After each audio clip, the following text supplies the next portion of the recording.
Link TV, connecting you to the world. Link TV is viewer supported. Watch more at linktv.org.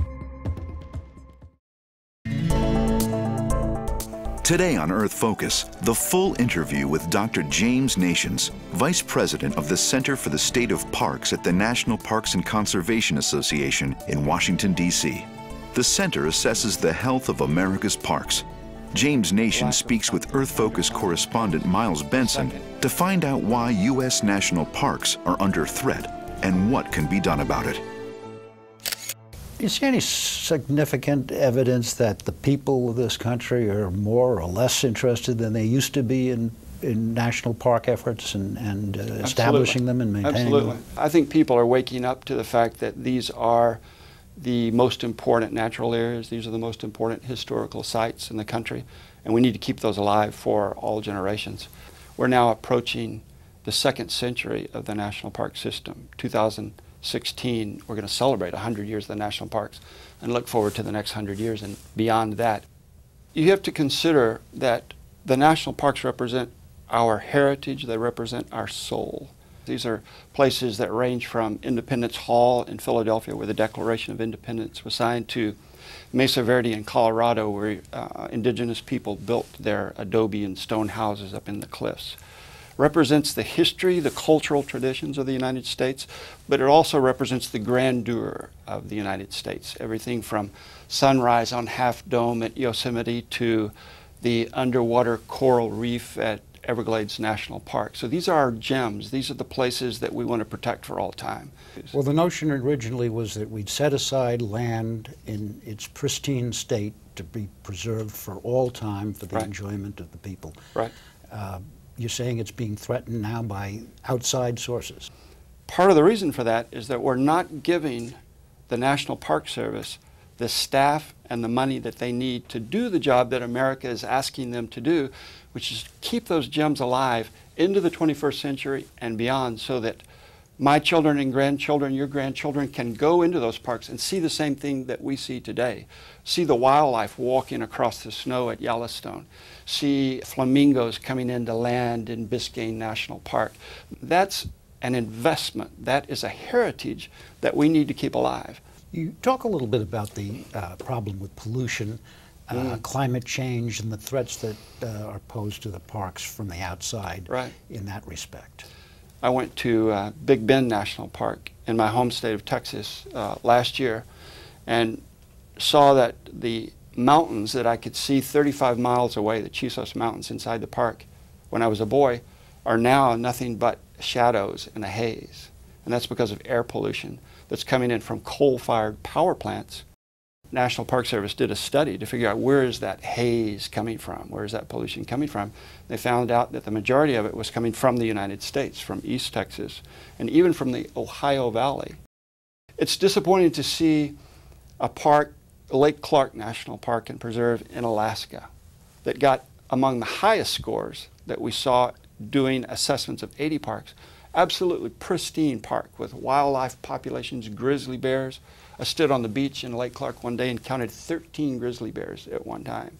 An amazing place, and yet there is a proposal right now that National Parks Conservation Association is learning about, in which a Canadian mining company proposes to dig the largest gold and copper open pit mine in the Northern Hemisphere, right on the border of Lake Clark National Park. The impact of that is not only visual. You've got this amazing national park, and right next to it you got the largest open pit mine in North America. But mines are not so much a problem for what they take out, it's what they leave behind, which are the tailings that you pile up, would create one of the largest earthen dams in the world. The water pollution seeping out of those tailings into the streams that feed Lake Clark National Park is a challenge because of the wildlife.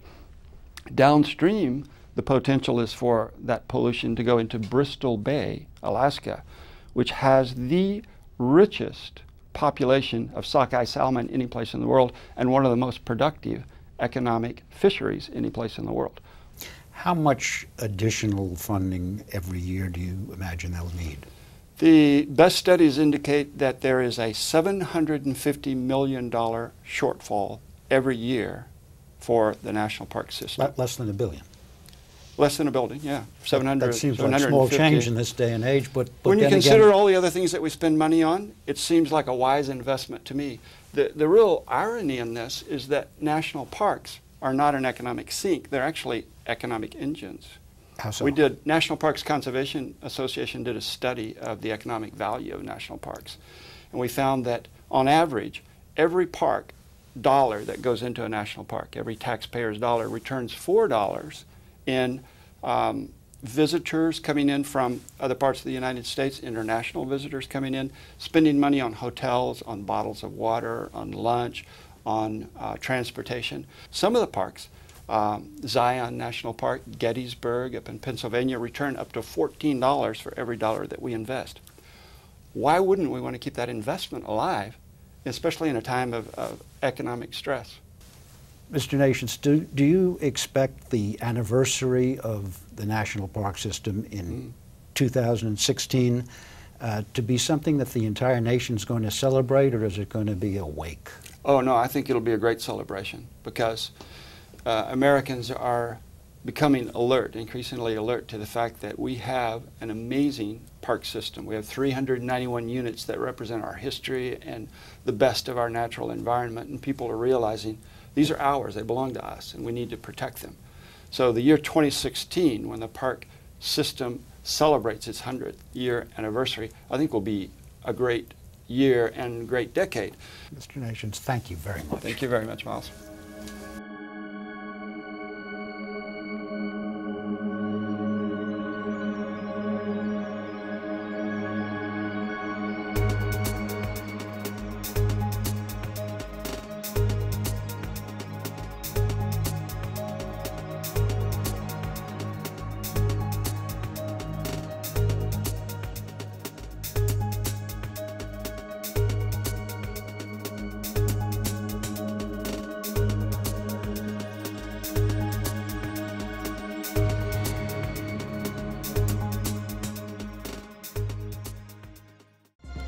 Link TV is the only U.S. network dedicated to global and national news, uncompromising documentaries, and diverse cultural programs. Programs which connect you to the world. To learn more, visit linktv.org.